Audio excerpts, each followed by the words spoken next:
बाकी सारिया गल्लां दे नाल नाल एक गल जरूर सोचना कि बंदा कोई कारीगर हैगा जे जिन्हें ऐसी जगह तो जाके पहली चूंडी वड्डी है जिहड़ी सही जगह सी।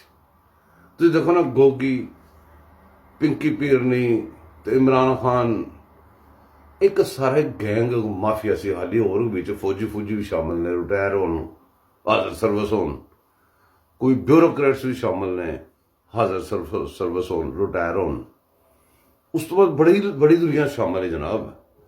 उन्हां दे मेन पॉइंट दे उत्ते जाके मेन उन्हां दा जिहड़ा बंदा सी, जिहड़ा दलाली उन्हां वास्ते करदा रहा, जिहड़ा माहौल भी बनांदा टीवियां ते बैठ के, जिहड़ा माइक ते आके भी रौला पांदा सी, वो सही जिहड़ा मेन पॉइंट से ना, सही उंगली जाके पहली चूंडी वड्डी उत्थों ही इमरान रियाज वाली जगह तो।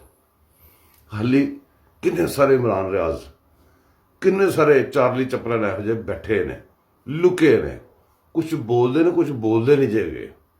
ए फौज दे विच भी, ए महकमे दे विच भी, स्पैशली इस टाइम अगर तुसीं गौर करो, जिन्नी बगैरती कादियानी जज कर रहे ने, कोई और नहीं कर रहा। यकीन करो, नंगे होकर सामने आ गए ने, जमानतां फलाना। ओ मैं तो कहना शहबाज शरीफ नूं, हमजा शहबाज नूं, जिहड़े दूसरे जिन्ने बंदे ने, इन्हां नूं अदालतां दे बाहर एक फट्टा लान, ਇਹ ਜ਼ਮਾਨਤਾਂ ਲੈਣ ਲੱਗ ਪੈਣ ਲੋਕਾਂ ਦੀਆਂ। ਇਹ ਲੋਕਾਂ ਦੇ ਅਦਾਲਤੀ ਮਸਲੇ ਹੱਲ ਕਰਨੇ ਸ਼ੁਰੂ ਕਰ ਦੇਣ।